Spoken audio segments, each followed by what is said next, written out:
Bonsoir à tous. La question que j'aimerais traiter avec vous ce soir, c'est suis-je maudit? Alors, on avait vu suis-je béni et je voulais maintenant faire l'inverse du coup, puisque plusieurs personnes peuvent se retrouver dans cette question. Qu'est-ce que la malédiction? Pour commencer, alors la malédiction, je dirais que c'est la transgression de la loi. C'est-à-dire que quand on sort de la lumière, forcément il y a directement les ténèbres.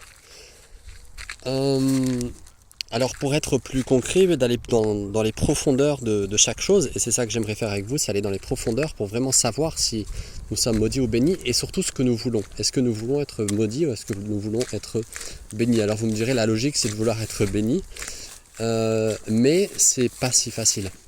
Alors on se rend bien compte que quand nos parents, par exemple, pour les enfants c'est une manière encore plus flagrante, nous dit ne fais pas ça, mais en fait la plupart du temps on va le faire. Et quelles seront les conséquences? C'est souvent des choses négatives. Que ce soit visible ou alors pas visible sur le moment, il y aura toujours des conséquences qui seront néfastes pour nous et qui pourront nous poursuivre toute notre vie, et même au-delà. Maintenant, quand je dis même au-delà, ça dépend de chacun d'entre nous. Puisqu'il y a un passage biblique qui dit qu'en Jésus, il y a la vie éternelle, mais que ceux qui ne croient pas en Jésus, la colère de Dieu demeure sur eux.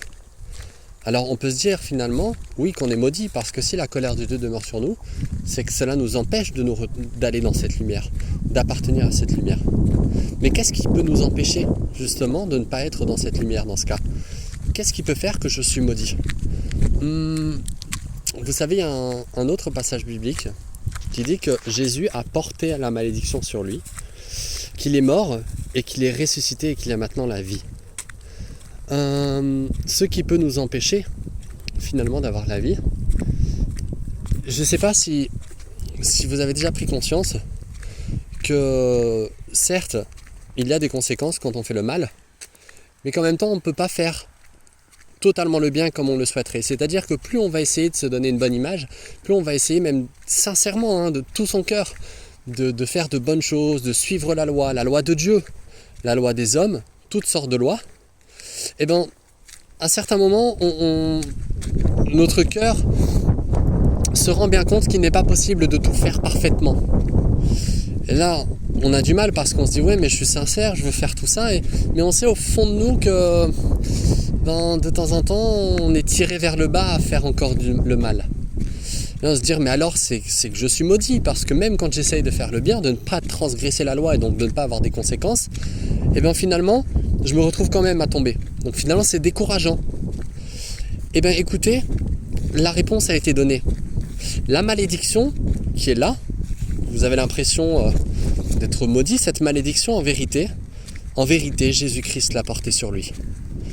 Il a dit qu'il a porté la malédiction, donc c'est-à-dire le mal, la souffrance, le poids de la condamnation, le poids de se sentir impuissant, de se sentir découragé, ce poids de mal que vous avez vécu toute votre vie, que vous avez sûrement subi ou que vous avez même pu faire subir à d'autres, tout cela il l'a porté sur lui. Et il dit qu'il est mort, donc il a porté cette malédiction, il l'a enfoui dans la mort et il est ressuscité aujourd'hui.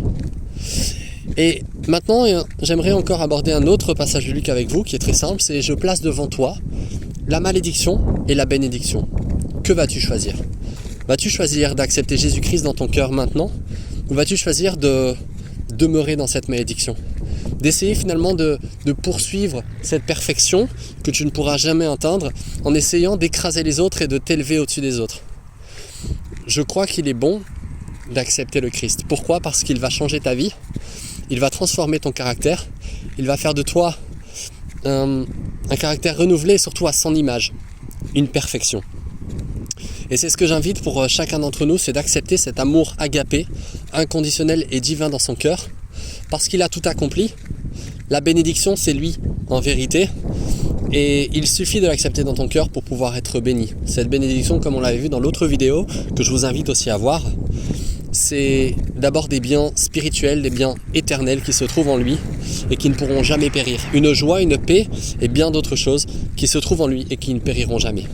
Alors je vous invite pour une autre question la prochaine fois et je vous remercie de m'avoir écouté, d'avoir pu partager ce moment privilégié avec vous et je vous souhaite encore une excellente soirée. Au revoir.